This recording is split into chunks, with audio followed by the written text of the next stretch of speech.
ಗುಂಪಿನಲ್ಲೇ ಆ ವ್ಯಕ್ತಿ ಇದ್ದಂತ ಕಾರಣದಿಂದಾಗಿ ಆ ಸೋಂಕಿತರಿಂದಲೂ ಕೂಡ ಈಗ ಇತರರಿಗೆ ಸೋಂಕು ತರಬಹುದು ಅಂತ ಕಾಣಿಸುತ್ತಿದೆ.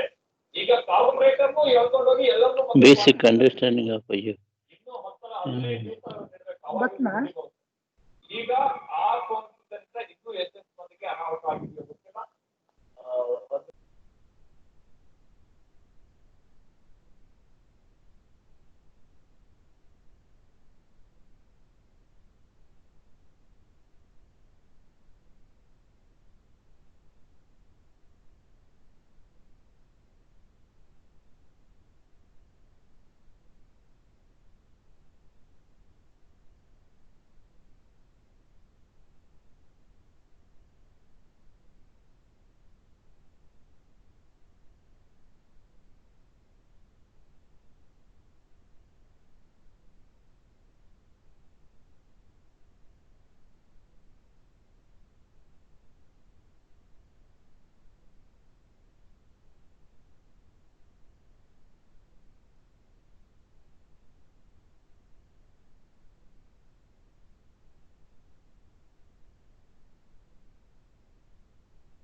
Yeah. You can sit there.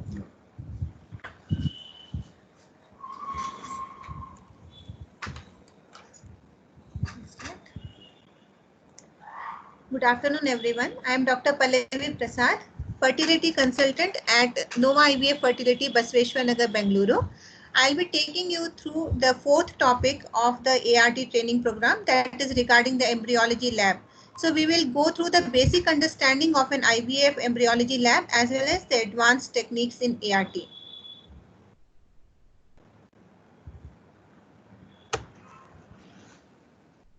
So the highlights and the main strength of Nova is in its labs, and the main features of our labs are the benchtop incubators, the Mink or the Cook's incubator, the embryoscope availability, diode laser which we use for hatching, for doing the PGS and PGT procedures.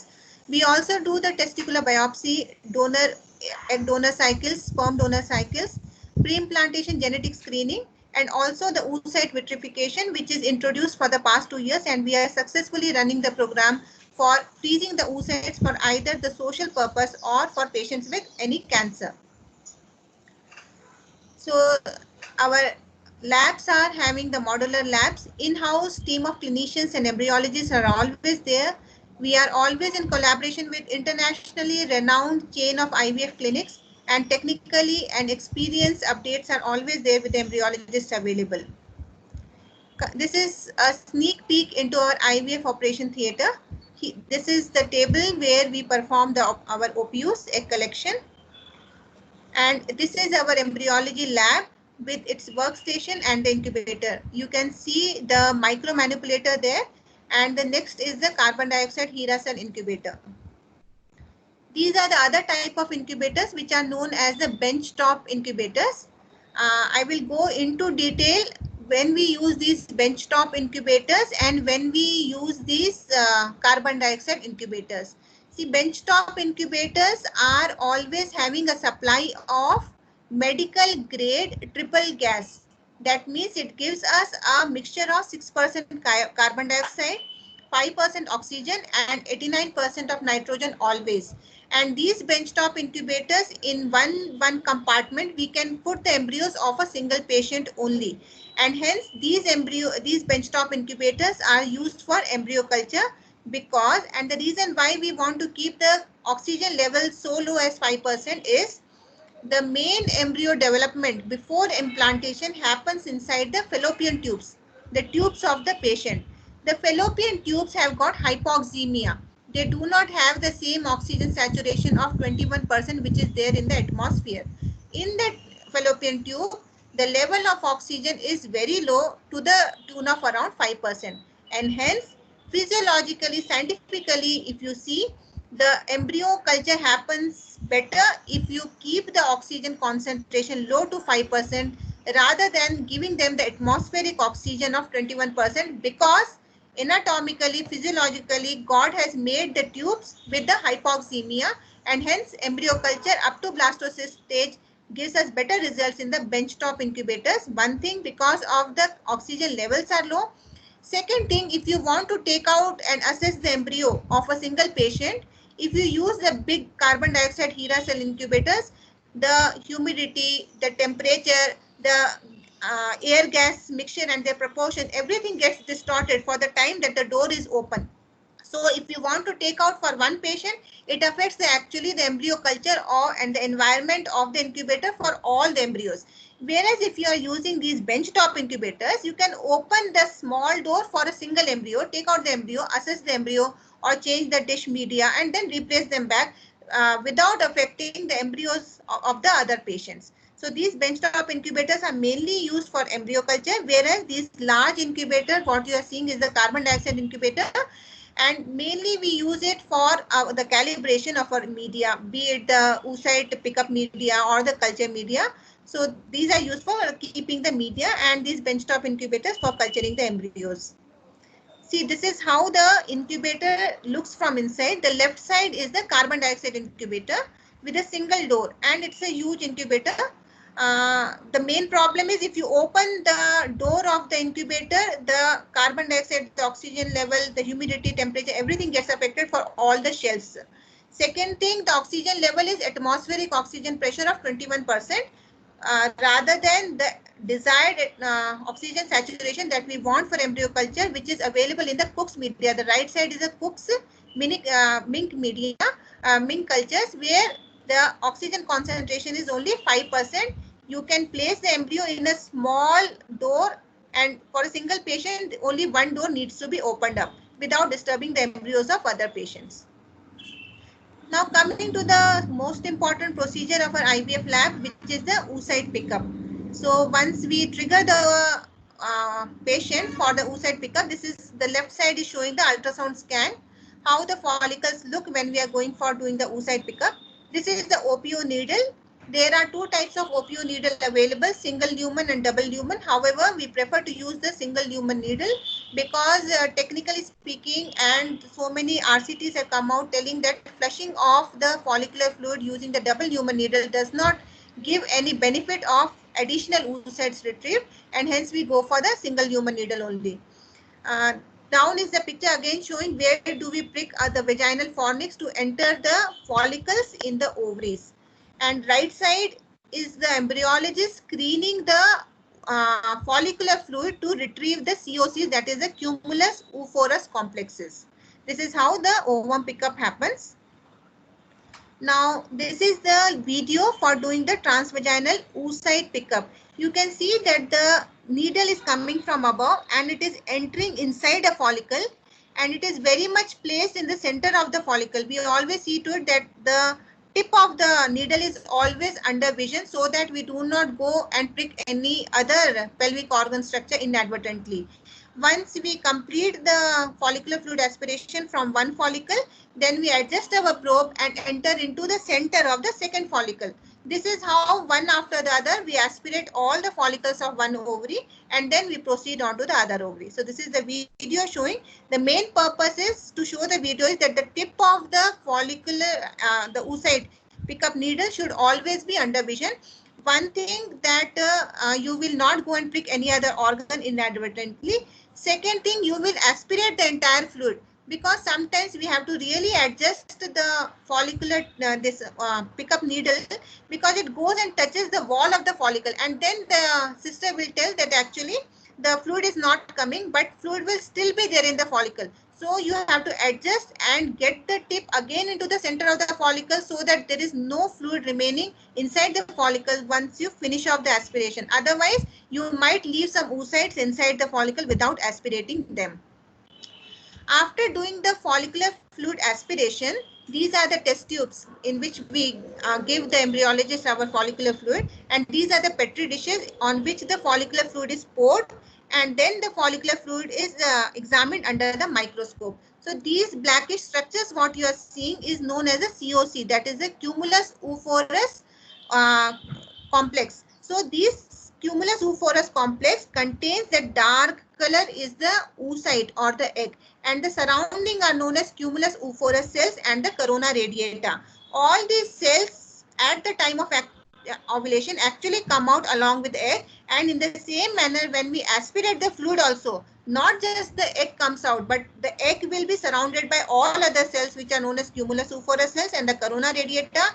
They will be entangled with each other by very fine bonds made up of hyaluronic acid. So this is the follicular fluid screening for oocytes. The video is showing how the COCs look after aspiration. The center dark structure is the oocyte, be it a germinal vesicle, the M2 mature oocyte or the M1 oocyte. They are very dark. And surrounding are the other cells which also come out with in the follicular fluid along with the egg, known as cumulus oophorus and corona radiata. Now this is the structure. This is the oocyte, dark, centrally placed, surrounded by expanded cumulus cells. So this is a nice, well expanded, radiating COC. Looking that, we can feel that probably the oocyte what we have got is a mature M2 oocyte rather than the GV oocyte or the M1 oocyte, where the cumulus cells will not be so much expanded. They will be much more tightly bound to each other. They will not be expanded and will not be radiating out of the oocyte. So these COCs, once we get, we incubate them for 4 hours. And after the incubation, incubating them for 4 hours, we do the hyaluronidase treatment using the Hylase enzyme. The purpose of doing this hyaluronidase treatment before doing ICSI is to remove these additional COC cells and the corona radiata from the oocyte. So this is the partial pipette. We continuously pipette in and pipette out the follicular fluid with the COCs, and then these cumulus cells and all get separated, get loosened out. Then we pour this complex into the Hylase enzyme, and that further separates the COCs from the oocyte. And as a result of this Hylase treatment, what we get is the X after hyaluronidase treatment. So the X what we get can be either M2X, what we can call as mature X, or they can be immature X, which are further divided into germinal vesicle GVs, or M1 metaphase 1. In a well-stimulated cycle, in a normally stimulated woman, usually 85% of the X collected will be the M2X, 5% will be the M1X, and 10% will be the GVX. Now, I want to explain the difference between GVs, metaphase 1 and metaphase 2X.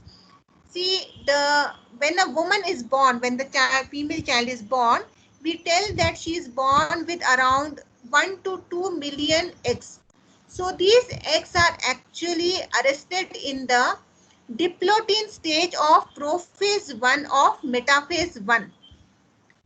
So meiosis 1, sorry, it is a diplotin stage of prophase 1 of meiosis 1 in which the eggs are arrested. So this is the germinal vesicle. This is how the woman has got its egg inside the ovary.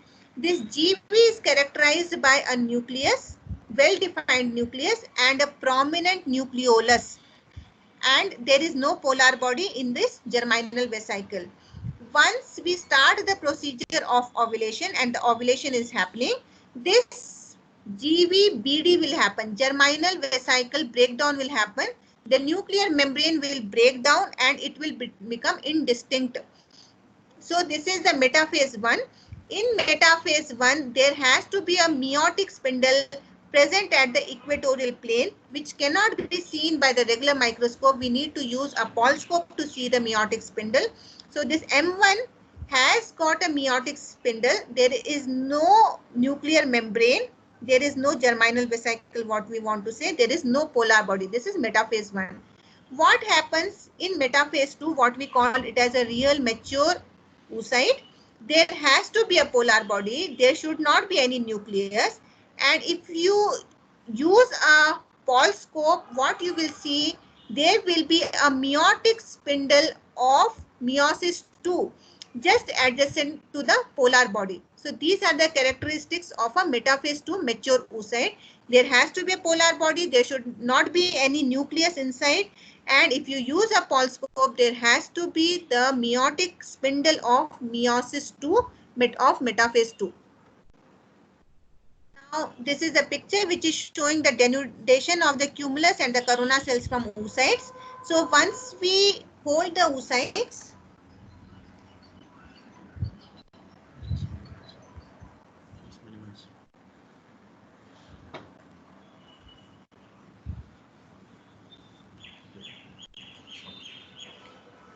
it's okay now.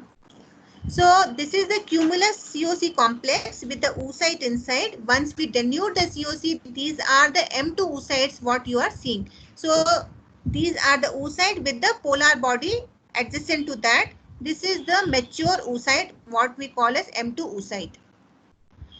Now coming to how we proceed further, once we have denuded the oocytes, we know which all are our M2 oocytes. These M2 oocytes have to be, we have to perform the ICSI procedure, that is intracytoplasmic sperm injection. So to do the ICSI procedure, now we have to prepare the sperms. The sperms, what method we usually use is the density gradient method followed by swim up technique. So what sperms we get after that, after doing the swim up, these are placed on the PVP droplet, polyvinyl pyrrolidone droplet.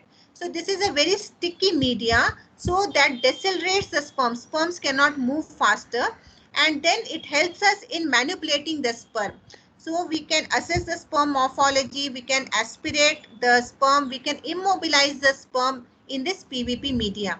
So we place the swim up, post swim up, what sperms we have got on the PVP droplet, and then what we do is immobilize the sperms. So the what is the purpose of doing immobilization of sperms before injecting them inside the oocyte is, it allows the release of sperm cytosolic factor resulting in oocyte activation and improved fertilization rates. So this again I have got a video to show. See, this is the pipette which is breaking the tail of the sperm before aspirating it inside. This is how the ICSI procedure is performed.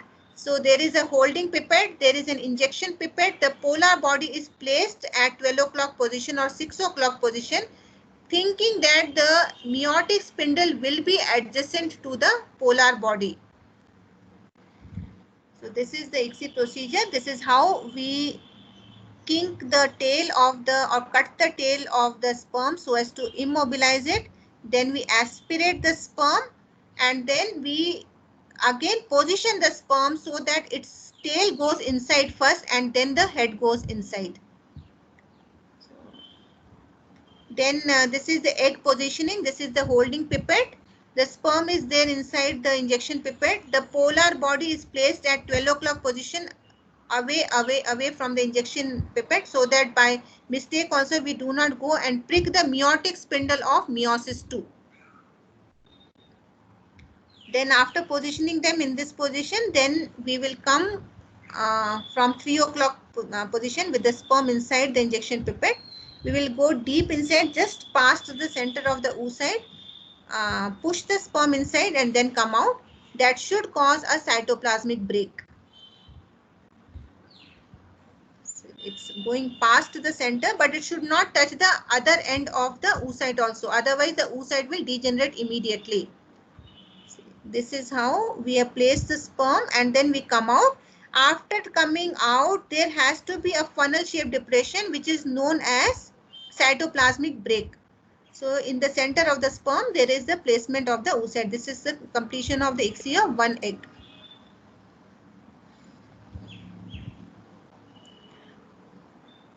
So this is the sperm, you can see. This is the funnel shaped cytoplasmic break.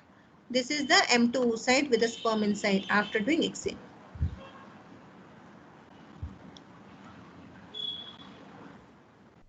This is the micro manipulator for ICSI. We are having two micro manipulators. One is Narshige and the other one is Eppendorf. This is what I explained is about the ICSI procedure. If we are not doing ICSI procedure, intracytoplasmic sperm injection, rather we want to do IVF procedure, in that we need not separate the COCs from the oocyte. The cumulus cells, the corona radiata along with the oocyte is incubated with minimum of 1 lakh sperms per oocyte. So there is no denudation, and then we can come next day and see whether fertilization has happened or not. In IVF procedure, we do not need to use the hylase enzyme. We do not need to separate the M2s, GVs and M1s. So this is the IVF procedure. So this is day 1. How to do the FERT check after whatsoever, whether we have done the FERT by IVF or the ICSI technique. We come back after 17 to 18 hours to check whether fertilization has happened or not. The characteristic of a fertilization is the presence of 2PN, 2 pronucleus. So there are 2 pronucleus which should be adjacently sitting in the equator of the zygote, and their nucleolar bodies should be equal and symmetrically placed at the equatorial zone. This is how the PN is described, and there should be presence of 2 polar bodies adjacent to each other. So this is a normal fertilization. There should be the presence of 2 pronuclei, equal and symmetrically placed nucleolar precursor bodies, NPBs. Nucleolar precursor body should be equal in the both the pronuclei, and they should be equatorially arranged at the point of interjection between the 2 PN. This is abnormal fertilization. Second picture, it is showing 3 PN. After doing the FERT check, the next step is Syngamy check. Syngamy check we have to do at 23 hours. We usually skip this phase. What happens in Syngamy check? The 2 pronuclei dissolve their nuclear membrane, and what you can see is a single cell without any nucleolar membrane in between. So the PN start dissolving, and thereby what you call is a Syngamy. So the first cell of human life without any 2 separate male and female pronucleus is known as Syngamy. It should be checked at 23 hours. Now coming to the 2-cell stage, when it happens, 2-cell stage happens immediately 3 hours later the Syngamy check, that is around 26 hours, and the embryo is now divided into 2 cells. On the second day when we come at around 44 hours post ICSI, what we should see is a 4-cell stage embryo. So the embryos are categorized as grade A, grade B, grade C. Based upon the number of blastomeres they have, the fragmentation of the blastomeres, their arrangement inside, as well as presence or absence of multinucleation. So these are the 4 criteria based upon we can comment whether the embryo is good or bad.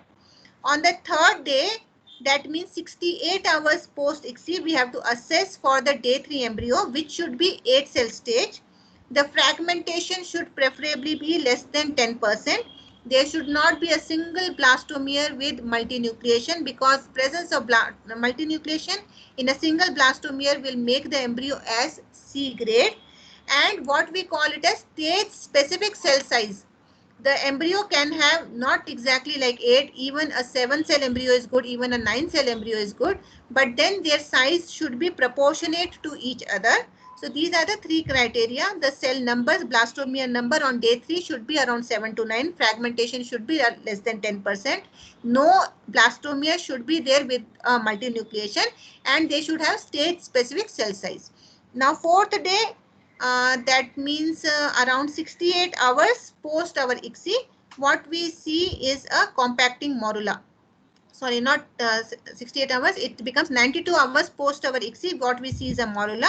We usually do not open up the incubator on a day 4, thinking that morula they are described as an unstable stage of human life, and if you manipulate them, they will lead into degeneration. However, there are recent literature, and personally also I have done so many modular transfers, and they are as good as a blast transfer as well as that of a day 3 transfer. We have not seen any reducing pregnancy rates whensoever we have done a day 4 transfer. Now coming to the blastocyst, the most important phase where almost all the NOVA clinics have moved on to an entirely blastocyst transfer. Hardly we do any day 2 or day 3 transfer nowadays. So this is the blastocyst, in which the cell has, the embryo has got something known as ICM, inner cell mass, and the trophectoderm. The inner cell mass later on in life will form the fetus proper, and the trophectoderm will go and form the placenta proper. And there is the cavitary, the antrum, which is filled with the blastocele fluid, what we call it as blastocele. So this the second image in the same picture is showing a hatching blastocyst, which is coming out of its zona pellucida. So this is the journey of the follicle from mature egg to blastocyst. First is the egg, then you can see the 2pn stage, then you can see the 4-cell stage, the 8-cell stage, the morula stage, the blastocyst stage, and the hatching blastocyst ready for implantation inside the uterine endometrial cavity. So now coming to the transfer, this is the ET catheter that we use. We always use the soft catheter, and this is the one picture is showing how to load the embryos. So this is another video showing how to do the embryo transfer.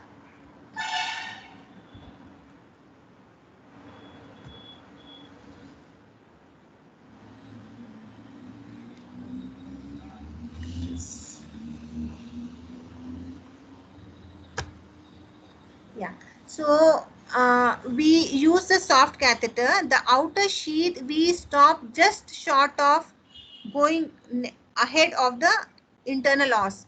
After coming across the internal os, what I usually use is the afterload technique.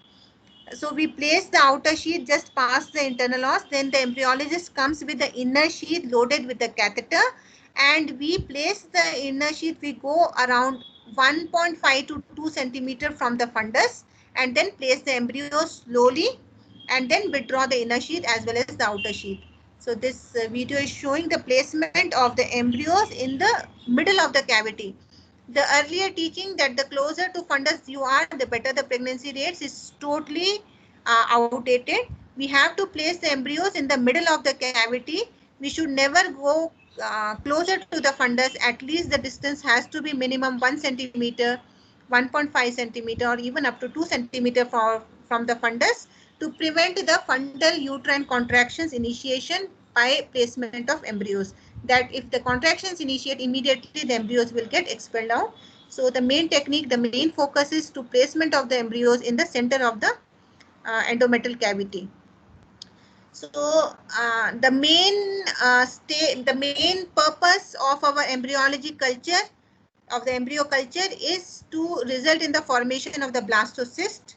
Blastocysts usually have around 210 cells inside, and they are divided into inner cell mass and the trophectoderm.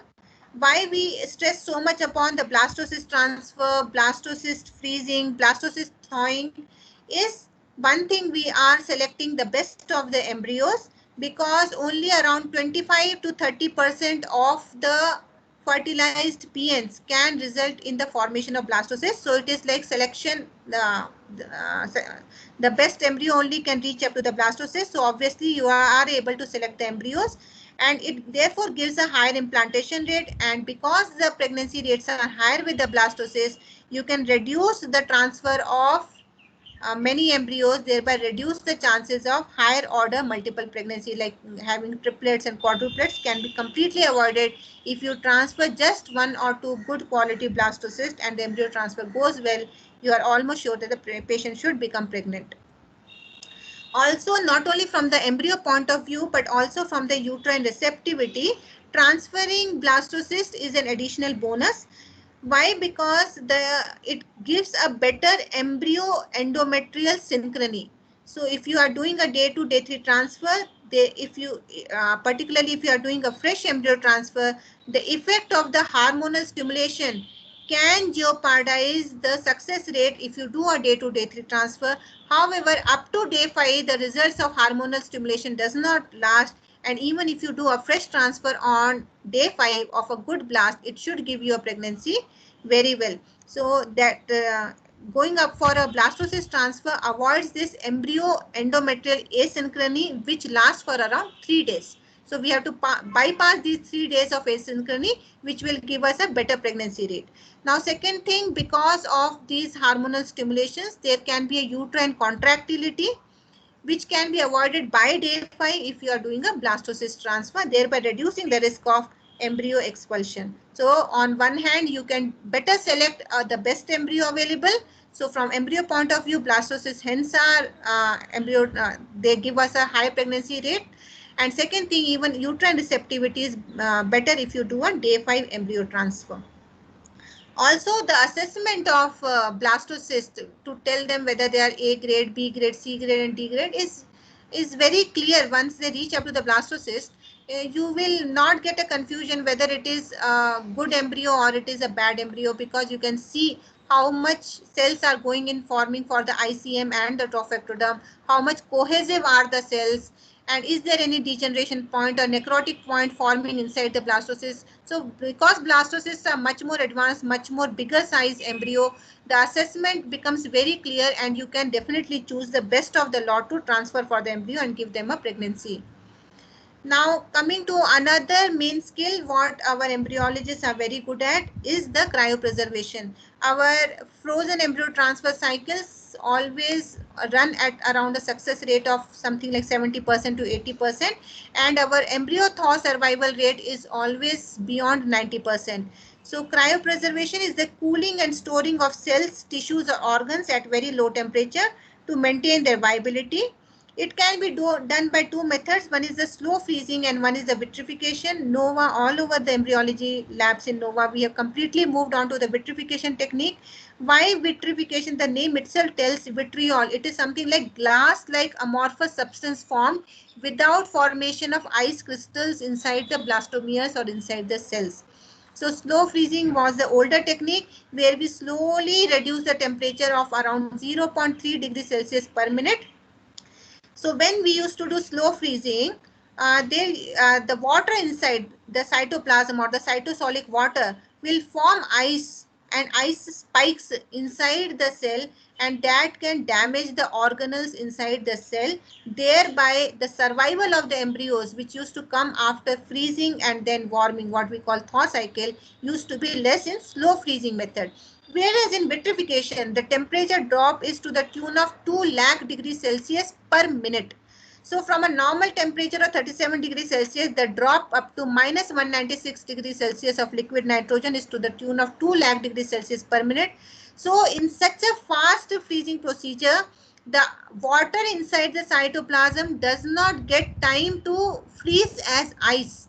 It gets converted into something like a glass-like amorphous substance without any spike formation, without any ice crystals, and thereby there is no damage on the organelles inside the cell. And therefore, if you freeze your embryos by vitrification technique and then thaw them properly, your embryo survival rate will be almost like 100%.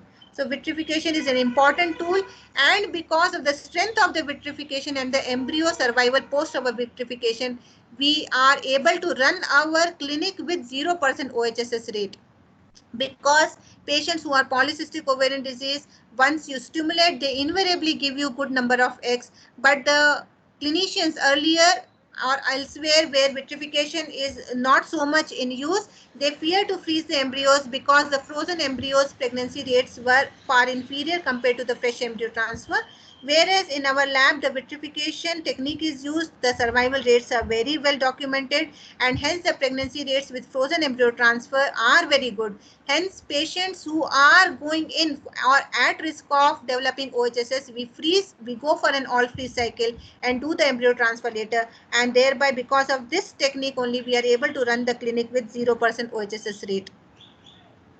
So this is the picture. You can see the upper picture where they have used the vitrification solution. So in the vitrification solution, you can see once the on the right side is the vitrification. So there is no ice formation. It becomes like a glass like amorphous substance. Whereas if you do using the slow freezing method, there will be ice crystal formation and it will look more white.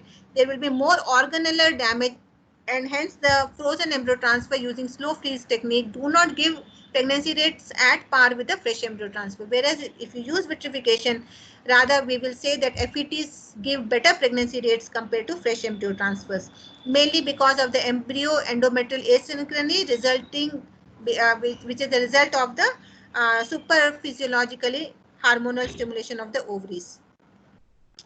So this is the vitrification of surplus embryo. This is how it is performed. We bring the temperature down to minus 196 degrees Celsius in a fraction of a second. So, and the drop in temperature is to the tune of around 2 lakh to 7 lakh degrees Celsius per minute. These are the various tools we use for doing the vitrification. We use the cryotops to load the embryos. We maximum load 2 blastocysts per cryotop, or 3 day 3 if at all we are doing a day 3 freezing, 3 day 3 embryos per cryotop. And this is the liquid nitrogen canister where the embryos are frozen at minus 196 degrees Celsius. So then this is the thawing image. So once we thaw the embryos, they should be having a well distinct margins and they should not look like the degenerated blastomere, the lower slide what it is showing. So this is how our mainly the main procedures of our IVF lab. We are also planning for sperm banking, the oocyte banking and the ovarian tissue cryopreservation once they get validated.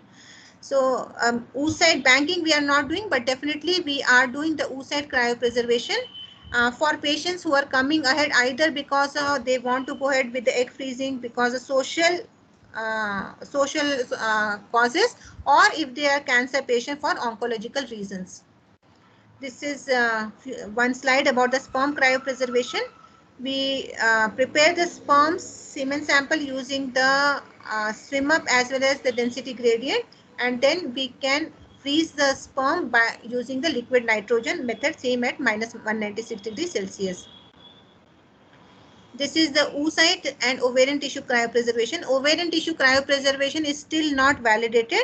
However, oocyte cryopreservation we have started doing for the past 2 years, and the program is successfully running for patients mainly who are coming to ask for egg freezing either because of social causes or their personal reasons, or patients who are going for a radiotherapy, chemotherapy. They want to preserve their oocytes before starting any radio or chemo radiation.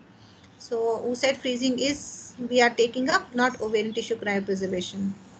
Now, the most important one more method and the most advanced technique is the pre-implantation genetic screening, and it is available at Nova Labs. So pre-implantation genetic screening is a part of the PGT. We do both pre-implantation genetic testing for aneuploidy as well as for monogenic or single gene disorders. So PGS, the main advantages for doing PGS is you can select the embryo without having any genetic aneuploidy, and thereby patients who are having recurrent miscarriages, recurrent abortions or recurrent IVF failure, or patients with a very poor ovarian reserve past 40 years, or patients with a very poor semen component can go ahead and use this technology to select the embryos which are genetically normal and thereby giving them a healthy pregnancy. So these are the indications for going ahead and doing PGS. One is the advanced maternal age, repeated implantation failure, repeated miscarriages, and severe male factor infertility. So types of PGS biopsies, right from polar body biopsy, cleavage stage biopsy, and blastocyst biopsy. I'll just give a few words about each one of them. Polar body biopsy, you are just taking out the polar body from a M2 oocyte or from a PN stage embryo, zygote. But the thing is, if you are taking it from the oocyte, you are totally missing the genetic component of the sperms. And if you are taking it from the PN stage embryo, you will have to do a lot of embryo, you will have to biopsy a lot of embryos. Whereas if you go ahead and do a blastocyst biopsy, you will have to, out of, suppose you have collected something like 20 eggs, you will probably land up in having only 4 or 5 good quality blastocysts, which you can go ahead and do the biopsy if you need to. So when you are going and doing a biopsy of the egg or the PN stage, it becomes financially and economically too much stressful for the patient. Whereas when you do a blastocyst biopsy, you are selecting the embryo which morphologically is the best, and then you want to see whether it is genetically also the best or normal embryo or not. So we have totally moved on to the blastocyst biopsy. Earlier we used to do the cleavage stage biopsy. Why blastocyst biopsy is better than cleavage stage biopsy? Because cleavage stage is much more harmful for the embryo. Suppose you are having a 8-cell embryo and you take out 1 or 2 blastomeres also, it will reduce the further development potential of the embryo. Whereas a blastocyst usually is a 200, 216, 220 cell embryo, and you just take out even 5 or 6 trophectoderm cells from the blastocyst, it will not impair its growth potential. So cleavage stage embryo, you have to take out the blastomeres 1 or 2, whereas in blastocyst the blastocyst has got the trophectoderm part and the ICM part. ICM part will go and form the baby, trophectoderm will form the placenta. So you take out the cells only from the trophectoderm part, you away from the ICM part. The only side effect or the only con of a blastocyst biopsy is there can be mosaicism to the tune of 1 to 2%. That means even if your PGS analysis is showing that the embryo is abnormal, you might have a normal baby, and therefore there were so many litigations happening in US on these PGS that many of the abnormal embryo were labeled as normal and many of the normal embryo were labeled as abnormal. Why? Because when the blastocyst is divided into the trophectoderm and the inner cell mass, theoretically the cells which are abnormal go on to form the trophectoderm, and there is a biological genetic selection that the embryo with the cells which are normal go on to form the uh, ICM, inner cell mass. Hence, even if your trophectoderm biopsy says that the embryo is abnormal, you might be actually discarding a normal embryo. So that is a con of mosaicism of to the tune of 1 to 2% in blastocyst biopsy. However, out of the lot of polar body biopsy, cleavage stage biopsy, and blastocyst biopsy, it is the least harmful for the developmental potential of the embryo. Blastocyst biopsy, we just use a diode laser to puncture the zona pellucida, and we let the blastocyst hatch on its own from the thinned out zona pellucida. Once the trophectoderm starts peeping out, we just cut it with the laser and send it for testing.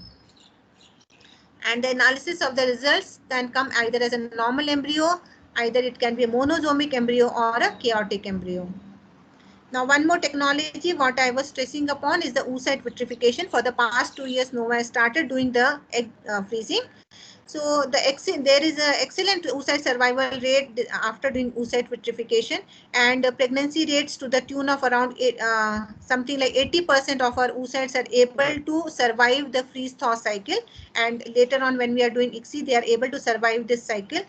And oocyte vitrification is a very strong tool for the women who are career oriented, who do not want to go ahead and have a pregnancy currently and want to do it later on in life.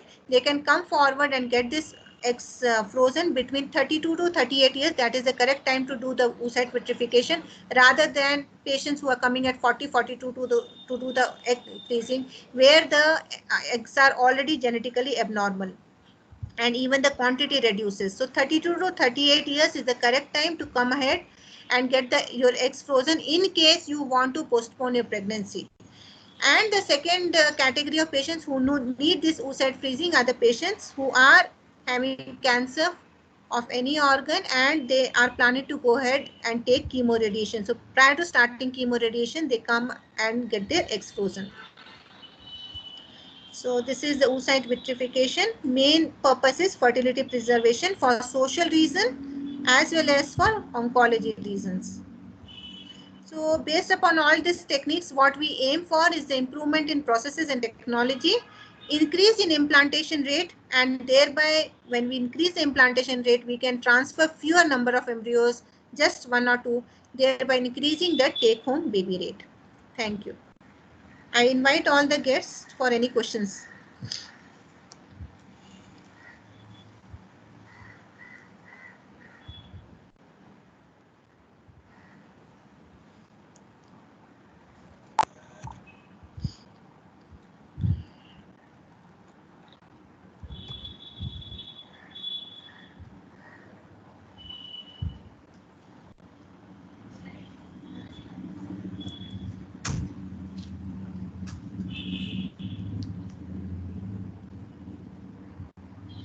Wonderful presentation, madam. Yes, madam. Wonderful presentation. Oh, thank you, madam.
Any questions you people have, you can ask.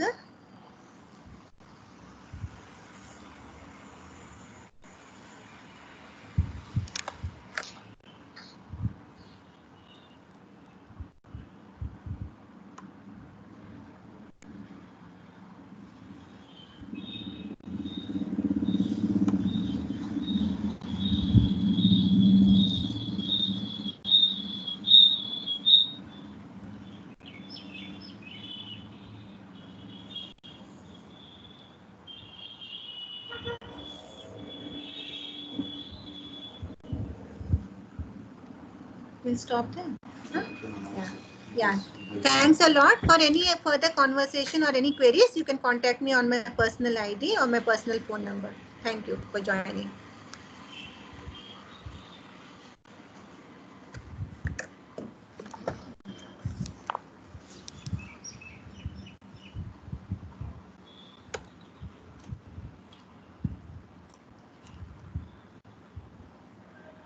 No question in chat box.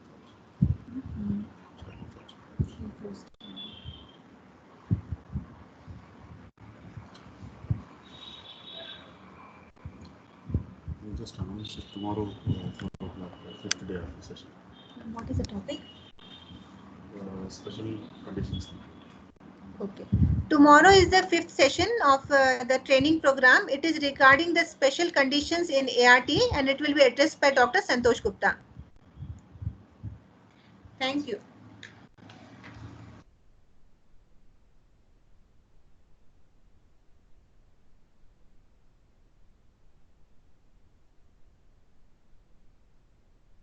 Hello? Hello? Hello? Hello? Hello?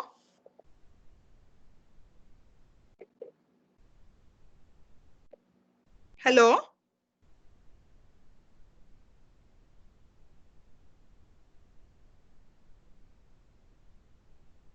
Hello? Hello?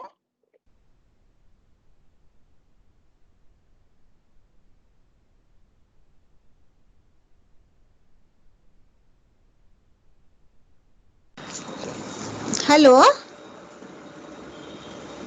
Hello? Can you hear me? Hello? Hello? Hello? Hello? Hello?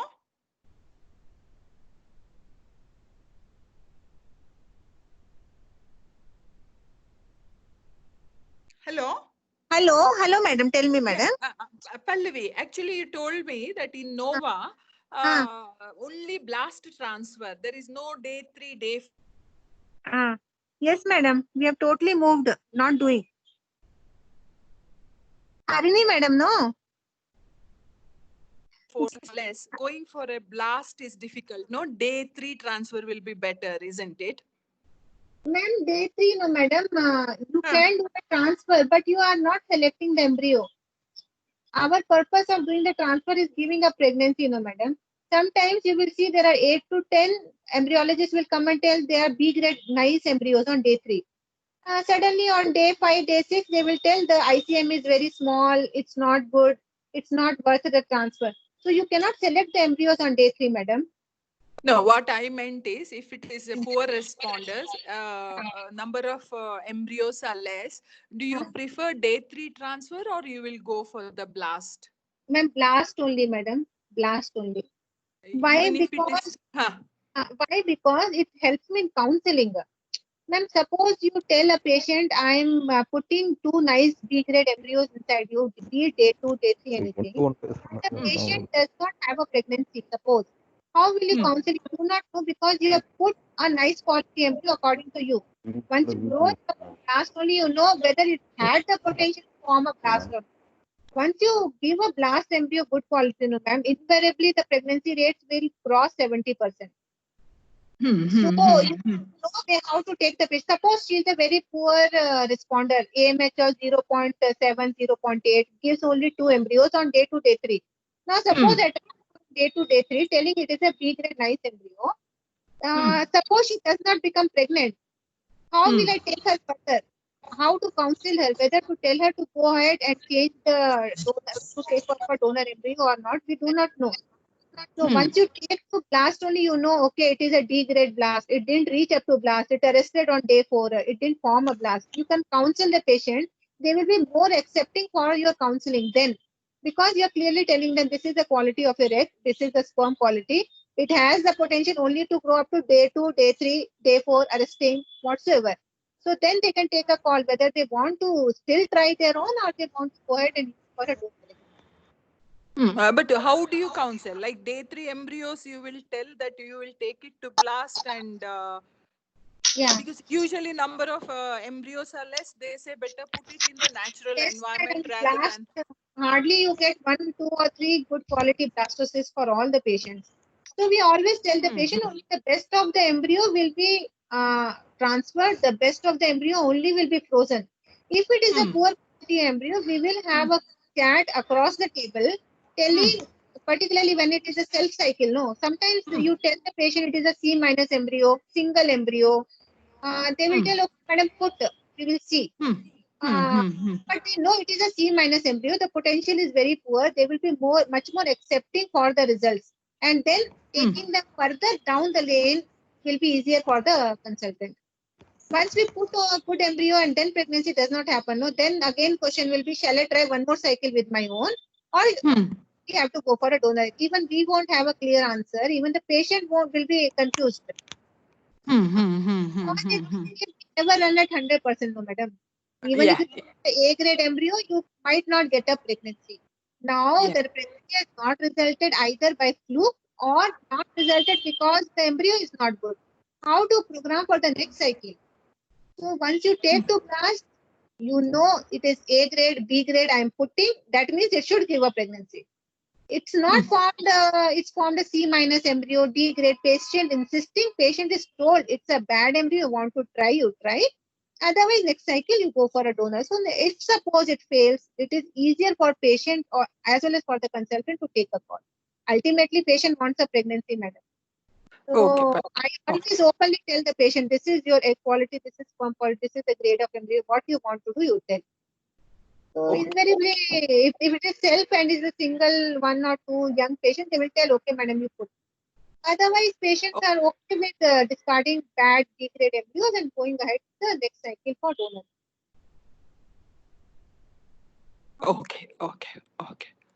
Okay, Pallavi, thank you. Thank you, madam.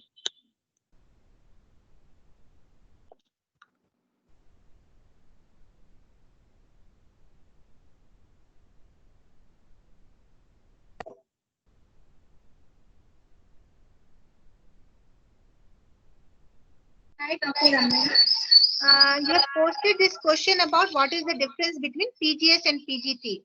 See, PGS is a part of PGT. PGT is divided into PGS and PGD. Pre-implantation genetic testing can be either pre-implantation genetic screening for aneuploidy, or it can be pre-implantation genetic diagnosis for monogenic disorder, what like we use for thalassemia patients and all. There is a single gene disorder. So PGT is the whole pre-implantation genetic testing. If you just want to see whether the baby has got a trisomy, monosomy, Downs, Patau's, Edwards, chromosome 1, chromosome 2, it is known as aneuploidy testing is known as PGS. When you want to test for a single gene disorder, suppose the family is having thalassemia, they are carrier, one child is already suffering with the thalassemia major, needs a bone marrow transfusion, so many blood transfusions and all. Such patients will come ahead and ask for a PGD, pre-implantation genetic diagnosis for a single gene disorder. In that, what we do, we first take both the partners, mother, father. We test their genes. We make the gene primer for the gene which is mutated for that couple. Those primers are made using the husband-wife genetic testing. After that, then we subject the patient for IVF, and then we send the embryo and see whether that single gene in the embryo biopsy is also mutated or not. So that then it is known as PGD, pre-implantation genetic diagnosis, or also known as PGT for monogenic disorder or single gene disorder. So that becomes a much more costly technique used specifically for specific diseases for which we can synthesize the primers, not for all. Only a few autosomal recessive disorders, thalassemia and all we can test, and then it is known as PGT. So PGT is the whole armamentarium. PGS is only the aneuploidy testing. Is that okay, Dr. Ramya?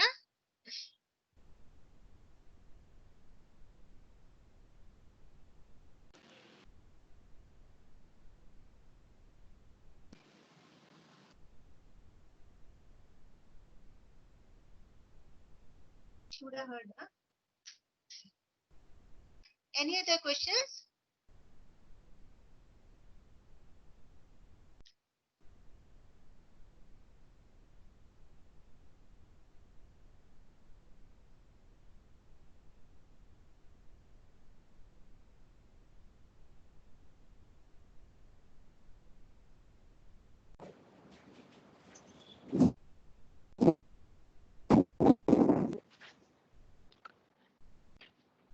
Hello, Yeah, madam. Dr. Pallavi. Madam. That you didn't tell us how to do embryo transfer. You only show the picture of that transfer catheter. Ma'am, main thing about embryo transfer is you have to be as gentle as possible. If you have got a good embryo from the embryologist, your embryo transfer should give a pregnancy. So never touch the fundus. Just take the outer sheath, just pass the internal or stop there, and then your embryo placement should be around 1.5 centimeter below the fundus. Very gently. It's the main thing. Okay. So if the embryo is good, patient should become pregnant. Embryo transfer should go in that. And therefore, we are so specific about choosing the best embryo. We take it to blastocyst. We counsel the patient A grade, B grade, C grade, D grade. Invariably, embryos which are C minus and D, we discard the embryos, madam. We don't do the transfer only. Only up to C plus C, we do the transfer, as well as our freezing thawing also is up to C plus.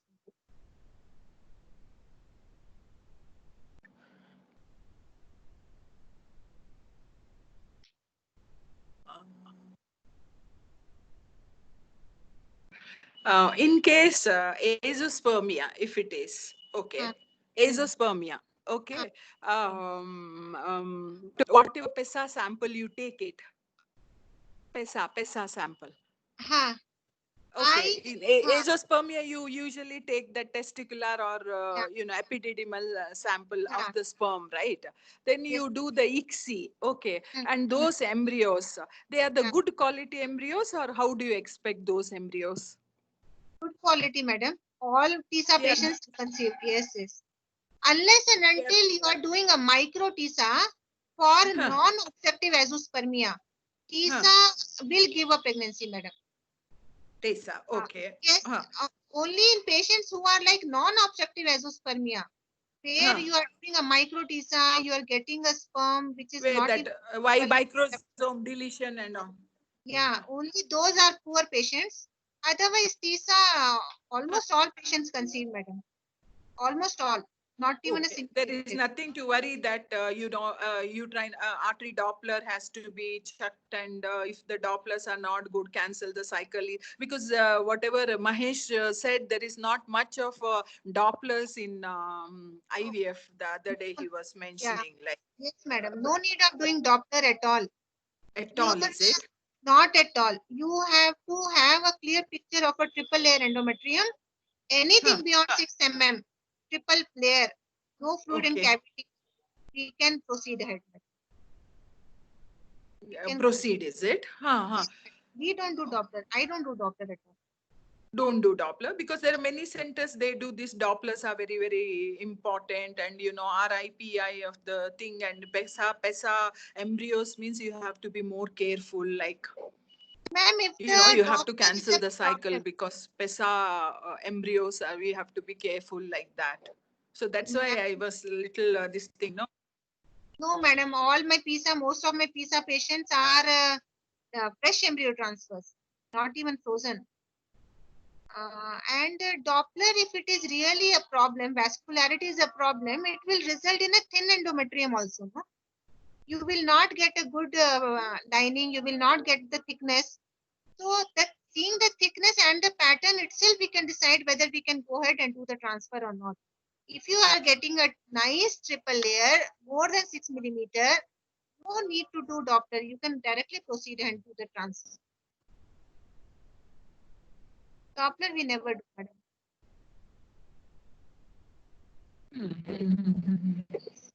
Dr. Parvati is taking. Yes. Doppler I don't do, madam. No need to do, madam. You see the pattern, you see the thickness. If it is more than 6, triple line, go ahead and do the transfer.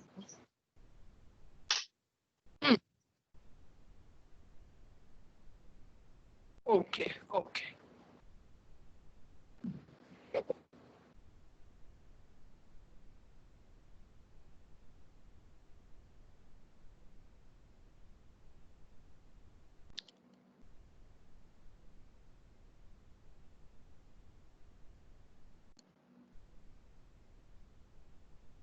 Is there a ICMR guidelines or anything is there regarding the Dopplers? Why some centers are doing the Dopplers? Because Ma'am, ICMR guidelines are not there in ART at all. Leave alone for Doppler, madam. And Doppler are more like a research tool that some people even do Doppler for the follicle, oocyte follicle, whether it will give us a good egg or not. They will do Doppler for endometrium lining, but it is not proven at all. Once we get the expertise of seeing the lining pattern, correctly measure the follicle size, that should be enough to know when to trigger, how to adjust the dose of the injection, and when to do the transfer or not to do the transfer. So, Doppler we never do. Okay.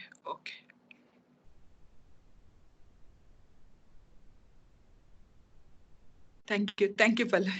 Yeah, thank you, madam. Thanks, everyone. Any other questions are there? Otherwise, we'll close the session.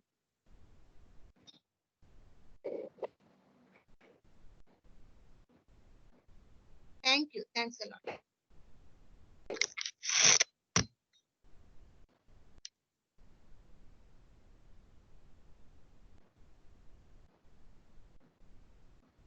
Hello.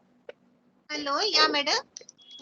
I wanted to know that in all cases you will be doing PGS before embryo transfer, or No, not at all. Not Okay. at all. It's not mandatory. It's not mandatory. No, not at all. Hardly any patient we are advising them to go ahead for PGS. Okay. Not at all. PGS Okay. I have done for a patient who had 6 abortions. So that one patient out of some 9 blastocysts, only 4 were normal. We did a single embryo transfer. The first one failed and the second one she delivered a girl baby. Hardly we can say a handful of patients, probably once in a year we will get an appropriate candidate to go ahead and do the PGS, not routinely. Okay. Thank you. Thank you, madam. Thank you, Dr. Pallavi. Thank you, madam. Hello. Yeah, madam. Yeah, madam, tell me. Dr. Pallavi, is there anything like a sequential transfer is there, is it? Ma'am, some people do a day 3 transfer followed by a day 5 transfer, but I'm telling you, madam, I always say and feel we should transfer only if the embryo is good. Otherwise, it only gives a false sense of happiness for the patient. Okay, embryo transfer is done, but 14 days down the lane, the patient does not become pregnant. So I do not do a day 3 transfer at all. I take all the embryos. Not only you can select the good quality embryo, counsel the patient properly, but even the endometrium, if you see physiologically, madam, 5 days the embryo actually stays in the tubal fluid. Only at the end of the 5th or 6th day, it enters into the endometrium. So if you see physiologically also, the endometrium will be more receptive for the embryo only on the 5th day. You put a blast, expanded blast, and it hatches and it goes and implants on the 6th day. This is how physiologically also it is correct. So from the endometrial receptivity as well as from embryo selection purview, you can, ma'am, IVF can never run at 100%. So counseling is very important, very, very important to make the patient understand what is happening and what is going wrong. So if on day 3 we have seen so many times, embryologists will come and tell 8 and 9 good B grade embryos. And suddenly on 4th day, they will not morulate, they will not show compaction. On 5th day, they will start showing degeneration patches. The ICM, even if they form, it will be very small ICM, hardly few cells in the ICM, very sparse trophectoderm. So what is the point in transferring such an embryo? So we have to be very transparent to the patient, and I believe we should, instead of just going ahead and doing the transfer, we should counsel. This is your embryo. This was the problem. This is the solution. You want to go ahead or you don't want to go ahead. So day 3, day 5, some people do. They will do a day 3 transfer, thinking if something forms on day 5, we will do day 5 transfer also. So this is known as sequential transfer. The whole purpose why people are not going and moving to a blastocyst transfer is blastoration rate is only 25 to 40% of the embryo, that is PERT, PN stage. PERT itself is 70%. From that, the blastoration is only 25 to 40%. So that fear is always there, whether you will ultimately have an embryo for transfer or not. So therefore, counseling is very important. We have to tell the patient only in your interest, only the best of the embryo, only the embryo which is going to give you a pregnancy will be transferred. And at the end, once it forms a blast, even we are clear what we are dealing with, we can counsel the patient. Patient will also agree. So day 3, day 5 is mainly the purpose.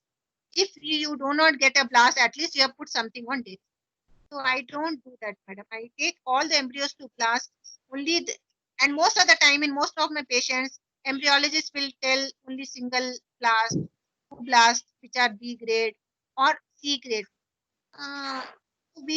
Our embryo transfer technique has to be so perfect that even a single embryo they give, we should be able to give a pregnancy.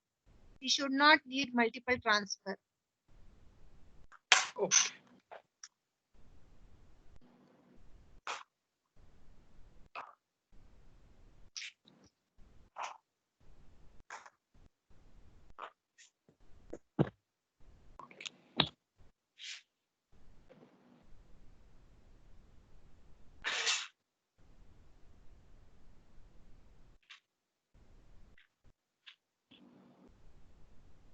Any other questions?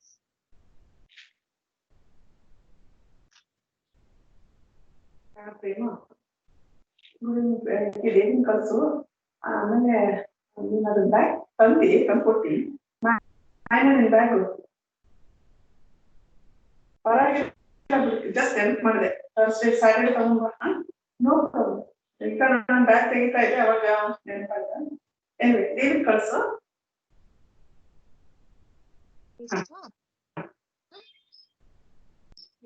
Thanks a lot for the session. ಒಂದು Thank you, Pallavi. Thank you.